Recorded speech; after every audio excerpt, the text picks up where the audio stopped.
Ecco, tutte queste persone, gli autori che hanno lavorato assieme a questo libro, ognuno con la propria esperienza, si sono incontrate sostanzialmente grazie a una persona, che è Salvatore Borsellino. Salvatore è il curatore di questo lavoro, ma è appunto la persona che ha fatto da punto di unione tra i diversi autori.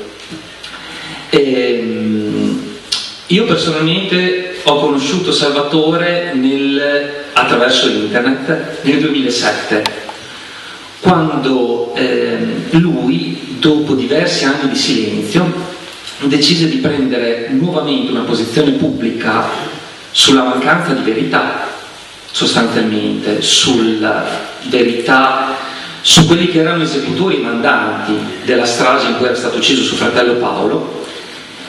E in quell'occasione, il 18 luglio del 2007, scrisse una lettera che fu divulgata attraverso internet, intitolata 19 luglio 1992, una strage di Stato.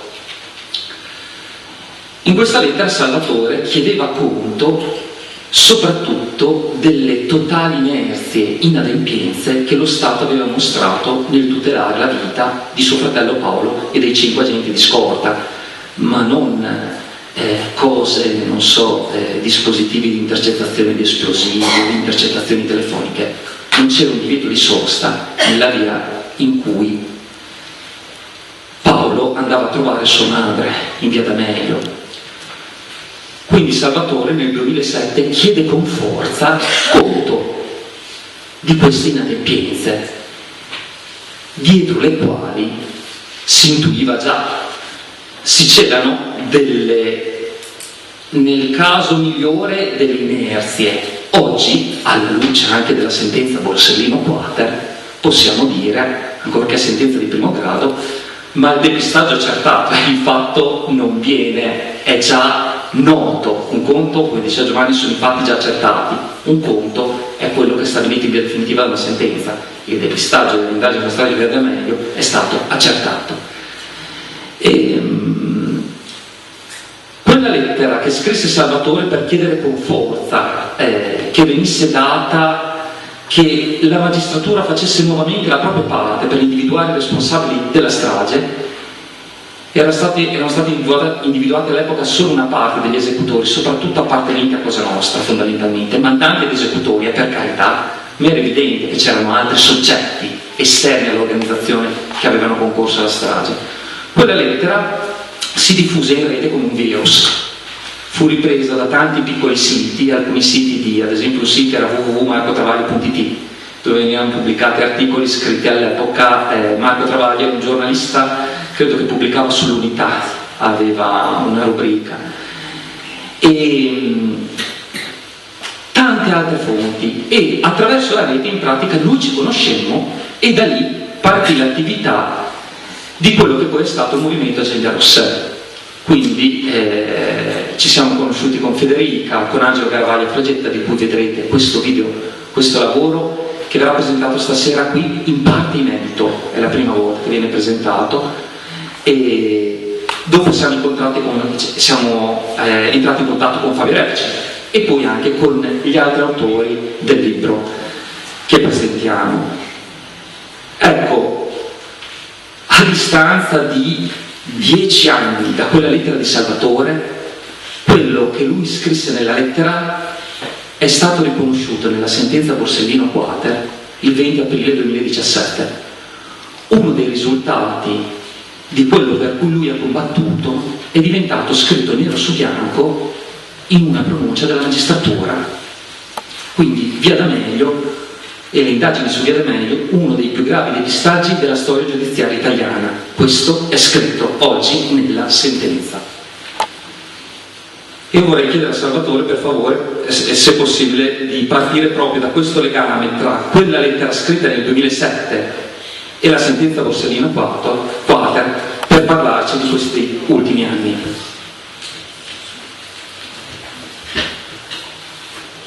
Su questo libro c'è scritto il nome Salvatore Borsellino. Io di questo libro non ho scritto neanche una riga, non ho scritto neanche una riga perché non ce n'era bisogno, perché questo libro l'ho scritto con la mia vita, o perlomeno con quella che è stata la mia vita, la mia seconda vita, la mia vita da 25 anni a questa parte, da quel giorno in cui mi chiamò nostra madre. Aveva ancora nelle orecchie il rombo di quel boato che lei sapeva le aveva portato via il figlio.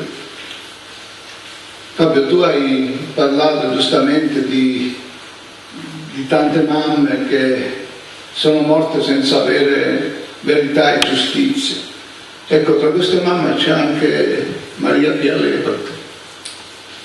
Era la mamma di Paolo Borsellino, però dopo che le avevano ucciso il figlio, dopo che sapeva, lei sentì quel beato che sapeva che era per la bomba che le portava via il figlio, mia madre non si scoraggiò, mia madre anzi chiamò me, chiamò i figli che le restavano, mia sorella Rita, e ci disse che da quel giorno noi saremmo dovuti andare dappertutto, dovunque ci avessero chiamato, per non fare morire il sogno di Paolo.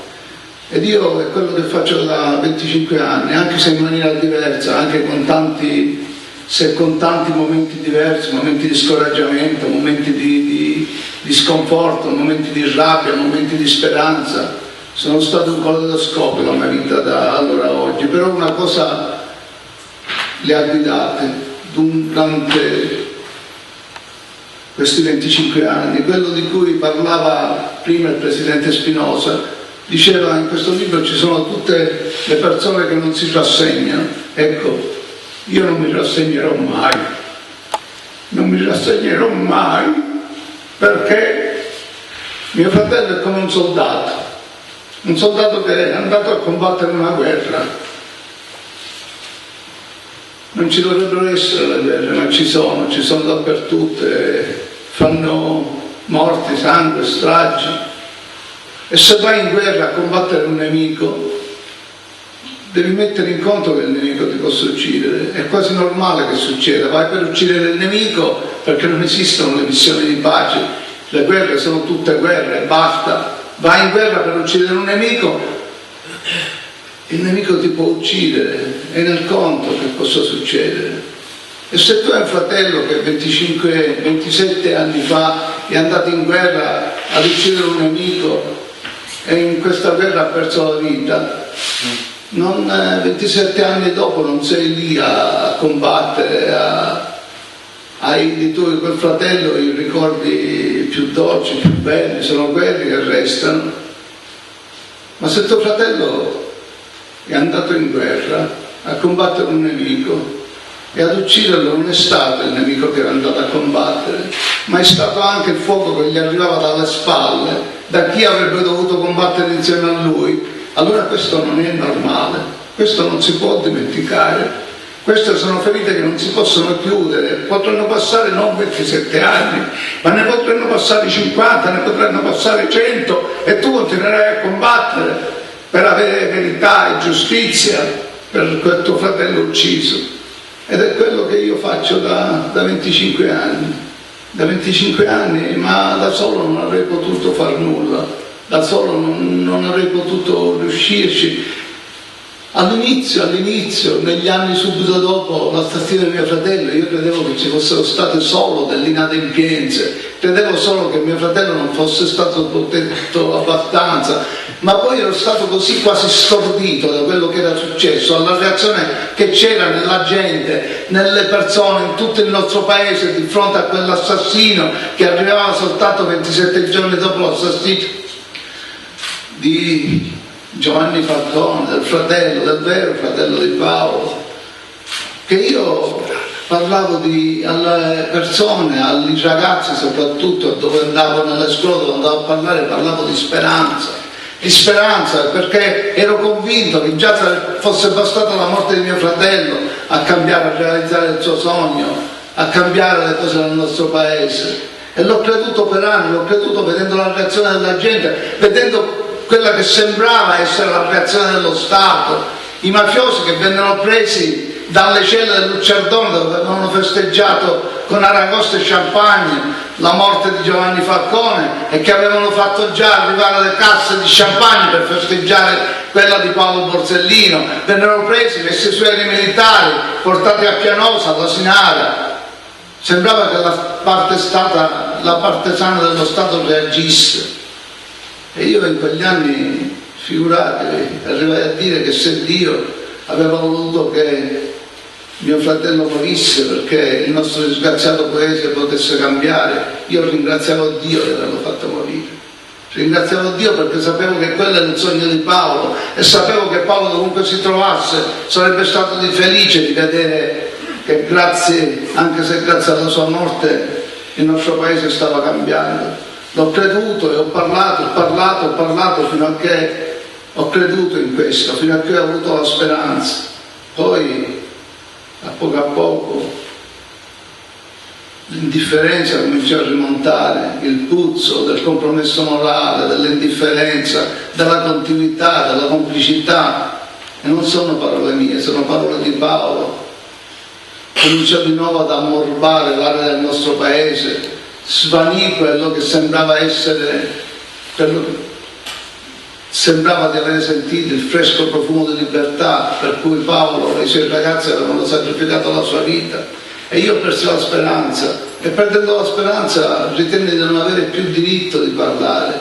Io non potevo parlare soltanto perché anagraficamente fratello di Paolo Borsellino, nato dallo stesso padre, dalla stessa madre, ma questo non basta per essere fratelli.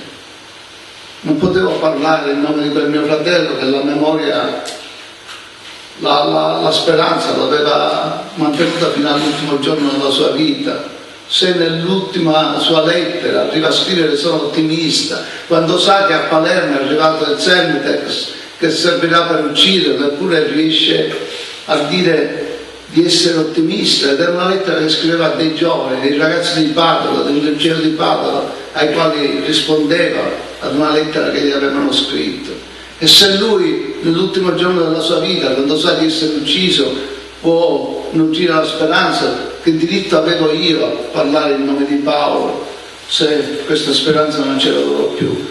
E ho smesso di parlare, era un silenzio che è durato a lungo, è durato 10 anni, ma intanto cercavo di capire che cosa era veramente successo. Dapprima credevo che fossero state solo delle inadempienze, ma poi a poco cominciai a leggere, cercavo disperatamente, non dalla televisione, non sui libri perché non si leggeva, c'era soltanto qualche scrittore che scriveva, c'era Peppino Lobianco che aveva scritto un libro, L'agenda rossa di Paolo Borsellino. Io questa agenda rossa non ricordavo perché l'avevo scritta, l'avevo vista in mano a Paolo, non se ne separava un attimo. Quando arrivava a casa ci veniva a trovare, la metteva sul tavolo, sul frigorifero e ci poggiava sopra la pistola, non se ne separava un attimo. E dov'era questa agenda? L'avevano consegnata ai familiari, non lo sapevo, ma poi scoprì che non era così. Poi venne fuori una fotografia che mostrava un capitano dei carabinieri con la borsa di Paolo in mano, e quella era la borsa di Paolo. E in quella borsa Paolo aveva messo l'agenda, l'avevano visto la moglie di Paolo, Agnese, l'avevano visto i figli di Paolo, quell'agenda era stata messa nella borsa. Ma c'era qualcuno che aspettava lì in via D'Amelio, aspettava quell'esplosione che sapeva che ci sarebbe stata per avvicinarsi alla macchina di Paolo. Lo vedrete nel film che abbiamo girato noi, non la magistratura, non gli inquirenti, abbiamo dovuto girarlo noi quel film, abbiamo dovuto mettere insieme gli spezzoni di tante riprese, andare a misurare l'ombra del sole al 19 luglio in via D'Amelio per capire in che sequenza dovevano essere messe quelle spezzoni, e siamo riusciti a vedere a chi presumibilmente è stata portata quella borsa, e quindi chi presumibilmente ha preso l'agenda. E questo non l'hanno fatto i magistrati inquirenti, non solo, ma quando in una sentenza appunto del Borsellino Quater il mio avvocato Fabio Rechici doveva fare l'ultimo giorno la sua riga finale e doveva essere presentato alla corte questo video, questo spezzone di video messo insieme con la ricostruzione di quello che era successo, il pubblico ministero che era seduto al suo tavolo all'inizio dell'udienza, perché l'udienza senza di lui non può cominciare. Nel momento in cui il mio avvocato ha cominciato a parlare si è alzato e se n'è andato via per non tornare più per tutto il corso dell'udienza. Ma la Corte l'ha visto quel video, l'ha visto, ne ha tenuto conto, perché nella sentenza si dice tra le altre cose che le indagini sulla Via D'Amelio non sono state condotte, sulla sparizione dell'agenda rossa non sono state condotte così come dovevano essere fatte, le carte processuali sono state rimandate agli inquirenti. Perché pensate, è possibile che a 27 anni di distanza non si sia ancora indagata veramente sulla sparizione di quell'agenda, non sia veramente mai stato un vero processo, perché i processi si sono conclusi in fase di udienza preliminare, gli unici processi che ci sono stati su Via D'Amelio, ed è stato assolto dal furto dell'agenda rossa. E io rispetto la sentenza della magistratura, evidentemente non l'ha preso lui, se la sentenza dice così, ma a chi ha portato quell'agenda? Si vuole seguire il percorso di quell'agenda che è fondamentale perché il depistaggio comincia alle 5 di quella sera del 19 luglio, quando qualcuno si avvicina alla macchina di Paolo, ne prende la borsa, la porta via, pensate, poi la rimettono sul sedile posteriore della macchina di Paolo, sperando che la macchina prenda fuoco, la borsa venga bruciata, come infatti oggi è tutta bruciacchiata da un lato, e di quell'agenda si perde perfino il ricordo. Non si è perso il ricordo di quell'agenda rossa, non si è persa. Oggi questa agenda rossa viene alzata da centinaia di giovani che come me chiedono verità e giustizia. Verità e giustizia, forse tu hai parlato che io in quella lettera credevo soltanto perché non era stato protetto Paolo. No, non è vero, io che parlavo e ipotizzavo esattamente di una scellerata trattativa tra mafia e Stato. Questo dicevo essere la causa scatenante dell'assassinio di mio fratello, dell'accelerazione dell'assassinio di mio fratello. Mio fratello è stato ucciso non per un dossier mafia appalti, non per chissà che altro motivo. Mio fratello è stato ucciso perché un giorno di luglio del 92, mentre sta interrogando Gaspare Mutolo, gli telefona il ministro Mancino, mentre sta interrogando Mutolo, e Paolo dice: mi ha telefonato il ministro, non mi ha telefonato al ministero, mi ha telefonato il ministro. Manco qualche ora e poi torno, si allontana, e quando ritorna è così nervoso che racconta a Mutolo che si mette a una sigaretta in bocca, se ne accende un'altra, e Mutolo gli fa: ma dottore, cosa fa? Adesso fuma 2 sigarette alla volta. E Paolo gli dice che è così nervoso perché è andato dal ministro che l'aveva chiamato, ha incontrato Bruno Contrada. Nessuno dovrebbe sapere che Paolo sta interrogando Gaspare Mutolo, non si sa neanche che Gaspare Mutolo si sia pentito o perlomeno abbia deciso di collaborare con la giustizia. Nessuno deve saperlo. Ma Paolo arriva nel corridoio che porta alla stanza di Mancino e incontra Bruno Contrada che gli dice: dottore, dica a Gaspare che se ha bisogno di dire qualcosa la venga a dire a me. E Paolo respira aria di morte in quel momento, perché Paolo sa che è Bruno Contrada. Paolo sa che Bruno Contrada, e poco tempo prima la figlia che aveva visto alla televisione Bruno Contrada, Paolo non parlava mai delle sue indagini a casa, quindi a casa non sapevano neanche chi fosse questo Bruno Contrada. Ma Lucia vede Bruno Contrada e dice: papà, chi è quel Bruno Contrada? E Paolo salta in aria e dice: Lucia, ti ha fatto quel nome? Guarda che quello è un nome che basta farlo per morire. Quindi pensate cosa significa per Paolo incontrare, essere chiamato dal ministro ed incontrare Bruno Contrada, che gli dice che sa di che cosa gli sta raccontando Bruno Contrada, che cosa gli sta raccontando Gaspare Muto. E Gaspare Muto, lo sapete cosa gli sta raccontando? Non come Tommaso Buscetta, che gli parlava di tutta la struttura della mafia, parlava degli arcimafiosi, parlava prima di Tommaso Buscetta, non si sapeva neanche che cosa Nostra si chiamasse così, non si sapeva della struttura piramidale, nulla, ma nessuno aveva mai parlato delle infiltrazioni della mafia all'interno delle istituzioni. E Gaspare Muto gli sta parlando di Bruno Signorino, uno dei 2 PM del maxi processo, che si è venduto alla mafia. Si sparerà un colpo di rivoltella poi Bruno Signorino, quando, non mi ricordo come si chiama, Domenico Signorino, quando gli verranno contestate queste accuse, e gli sta parlando proprio di Bruno Contrada. Ma non basta, perché io sono convinto che quel giorno nell'ufficio del ministro, nell'ufficio di Mancino gli dice che deve fermare le sue indagini sull'assassino di Giovanni Falcone, perché lo Stato sta trattando con la mafia, perché c'è una trattativa aperta che viene condotta tra pezzi dello Stato e la mafia. E voi come pensate che possa aver reagito Paolo Borsellino a fronte di una richiesta del genere? Io ritengo che la reazione di Paolo sia stata così assoluta, così violenta, tanto da minacciare di rivelarla all'opinione pubblica o di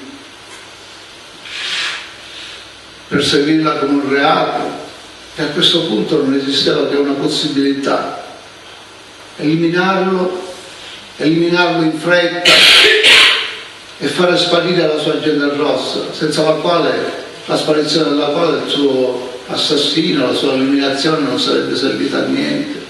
Questo è il vero motivo per cui è stato ucciso Paolo Borsellino. E io sono stato preso per pazzo, perché parlavo di una cosa che non poteva essere, non può lo Stato trattare con la mafia. Lo stesso presidente Napolitano si è fatto garante del silenzio su questa scellerata trattativa, e per garantire il silenzio su questa scellerata trattativa ha fatto distruggere le intercettazioni nella quale parlava proprio con Mancino e probabilmente gli prometteva l'impunità. Per questo sono state distrutte quelle intercettazioni, per questo sono state distrutte, per questo è stato portato alla più alta delle nostre istituzioni, alla istituzione della Presidenza della Repubblica, è stato portato il più grosso vilipendio che potesse essere portato, perché se io oggi dovessi dire che in quella intercettazione un Presidente della Repubblica prometteva l'impunità a un imputato, gli prometteva magari di togliergli di mezzo quel fastidioso Salvatore Borsellino che continuava ad attaccarlo e continuava a contestargli, mostrandogli un'agenda di Paolo dove c'era scritto il nome di Mancino in quel 1° luglio, continuava a contestargli di aver incontrato Paolo e di non poterlo non ricordare. Se io dicessi questo, che è stato promesso l'impunità all'imputato, che è stato promesso di togliergli di mezzo quel fastidioso parente di Paolo Borsellino, che lo stesso Presidente della Repubblica, lo stesso Napolitano, ha ritenuto di dover ufficialmente cancellare dai congiunti di Paolo, se è vero che in una riunione dell'ANM a Palermo ha dovuto puntualizzare che salutava i congiunti di Paolo, che per lui disse sono i figli e la moglie di Paolo. Il fratello e la sorella di Paolo non sono congiunti di Paolo Borsellino, perché sono dei congiunti che chiedono verità, che chiedono giustizia, e questo non può, è ammissibile in un paese in cui il Presidente della Repubblica si fa garante del silenzio sulla trattativa tra mafia e Stato. Io ritengo che avrebbe dovuto pretendere il Presidente Napolitano che quelle intercettazioni fossero ascoltate da tutti, perché anche se, come hanno detto i PM, in quelle intercettazioni non c'è niente di penalmente rilevante, c'è sicuramente qualcosa di eticamente rilevante, se è vero che il Presidente della Repubblica promette l'impunità a un imputato, e a Vittorio Sgarbi, che invece di fare come dovrebbe il critico d'arte si occupa purtroppo anche di altro, e che ha chiesto come mai il Presidente Napolitano non ha mai querelato Salvatore Borsellino per queste cose che gli ha sempre detto. Io non ho paura di parlare, non ho paura di fare nomi. A Sgarbi, che chiede come mai il Presidente Napolitano non mi abbia querelato, rispondo io: non mi ha mai querelato perché l'ex Presidente Napolitano forse suppone che io di quelle intercettazioni abbia una copia e sia in grado di tirarla fuori, allora non può far rischiare al fatto che io davanti a un magistrato, nel momento in cui vengo querelato, tirergli fuori da una tasca una chiavetta nella quale c'è la registrazione delle sue intercettazioni, o se dico che produco uno scritto con la trascrizione delle intercettazioni, il Presidente l'ex Presidente della Repubblica non può smentirmi, perché quelle intercettazioni, che avrebbe dovuto pretendere che fossero ascoltate da tutti, perché questo significa rispettare quelle istituzioni che noi gli abbiamo affidato di rappresentare, invece non può farlo. Questo è il nostro Paese. Questo è il nostro Paese in cui un familiare di una vittima di mafia può essere preso per pazzo, può essere accusato di essere un malato mentale, come ha fatto un certo ex PM Ayala, il quale, a fronte delle mie domande rispetto alle sue 6 o 7 versioni differenti che ha dato di quello che è successo in Via D'Amelio, lui è stato uno dei primi ad andare ad avvicinarsi alla macchina di Paolo. E pensate, io ho assistito all'udienza del processo di Caltanissetta. Ci sono stati almeno 6 o 7 testimoni che erano presenti in quella via subito dopo, erano accorsi in quella via subito dopo la strage, e ognuno racconta quello che ricorda.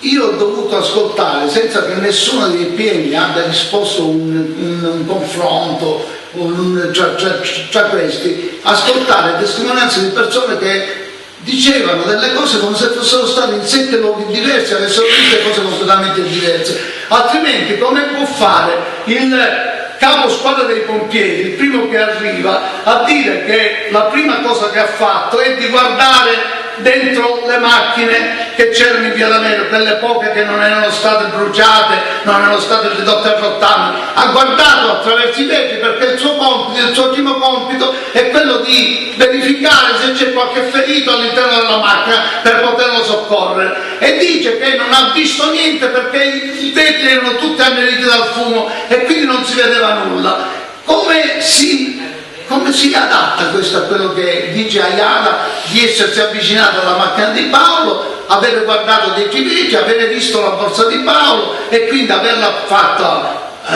Poi ci sono versioni differenti, perché ne hanno fatte dette almeno 3 o 4. Ha fatto forzare la portiera del territorio della macchina, di cui uno dice che era alla destra, l'altro alla sinistra, e su questo non ho sentito la minima contestazione da parte dei PM, in un processo in cui sembrava che a essere imputati fossimo io e il mio avvocato, piuttosto quelli che dovevano essere perseguiti come imputati. Gli imputati erano quelli che non avrebbero dovuto essere, eravamo noi parte civile, ed era Scarantino, che per me è la 7ª vittima di Via D'Amelio, perché è una persona che è stata messa in un citacarne dallo Stato e triturato fino ad annullarlo. Questo è quello che è veramente successo. E come facevano a dire che hai visto, guardato dentro la macchina, hai visto la borsa, l'hai presa e poi non ti ricordi se l'hai data a un ufficiale diviso oppure una persona in borghese? È un ex pubblico ministero. È un ex pubblico ministero che, se avesse dovuto ascoltare quella che un testimone gli avesse detto, se avesse dovuto ascoltare testimonianze così discordanti, lo avrebbe fatto mettere in galera per reticenza, per falsa testimonianza. E io non ho fatto, io sono un ingegnere, io non mi intendo di legge, non mi intendo di certe cose, io posso fare solo domande. E ad Aiello ho fatto solo delle domande, gli ho chiesto ma come mai queste versioni così discordanti? Qual è la versione giusta? A una ragazza dell'Agente del Rosso che era andata a intervistarla all'uscita di un teatro, il suddetto XPM Aiello ha risposto: ma di chi sta parlando? Di Salvatore Borsellino? Ma quello è un malato mentale, una persona che ha problemi mentali. E quando la ragazza gli ha detto: ma sta parlando del fratello di Paolo? Dice: sì, del fratello di Paolo, ma io non ho esperienza di fratelli perché sono figlio unico, però so che anche Abele aveva un fratello. Io ho dovuto sopportarmi anche di sentirmi dire del Caino, come se io avessi partecipato in qualche maniera all'assassinio di mio fratello. Questo devono subire i familiari delle vittime dei mafi. Finalmente c'è stato dei processi dove quello che io scrivevo in quella lettera, la trattativa tra mafia-Stato, una scellerata trattativa tra mafia-Stato, è stata scritta in una sentenza della Repubblica Italiana. Finalmente dovrei essere appagato. No, perché ancora la giustizia non c'è stata, non è stata tutta, c'è stata soltanto una svolta dopo anni di depistaggi, dopo anni di menzogna, dopo anni di inerzia. Finalmente c'è stata una svolta che c'è stata contemporaneamente sia a Palermo che a Caltanissetta. Io dopo quelle sentenze dissi che avrei voluto andarmene via subito, almeno sarei morto con un po' di giustizia, e quindi pensando che poi la giustizia ci possa essere tutta. Invece no, è vero, è soltanto una svolta, e dopo una svolta c'è una strada, e la strada potrebbe essere così lunga e difficile da percorrere come è stata quella fino ad oggi, su cui, ripeto, le stesse alte istituzioni del nostro paese hanno preso dei veri e propri macigni, non per favorire la via della giustizia, ma per ostacolarla, per renderla impossibile. E questa strada sarà da percorrere e potrebbe essere lunga. Io non so se riuscirò a percorrerla tutta, ma quello che so è che ci saranno degli altri giovani, ce ne sono tanti, che continueranno a chiedere verità, continueranno a chiedere giustizia, e un giorno forse, anche se io forse non ci sarò più, questa verità e questa giustizia arriveranno, e il sogno di Paolo si potrà diventare vero. Un sogno che era soltanto un sogno d'amore e niente altro. Questo era il sogno di Paolo. C'è scritto qui, nella prima pagina di questa Agente del Rosso, il pensiero più bello di Paolo: Palermo non mi piaceva, per questo imparai ad amarla, perché il vero amore consiste nell'amare ciò che non ci piace per poterlo cambiare. Per 3 volte Paolo parla di amore, e vedete cosa non hanno capito? Che potranno inventare tutte le bombe del mondo, bombe che distruggono città, distruggono persone, una cosa non potranno mai inventare, mai una bomba che distrugga l'amore.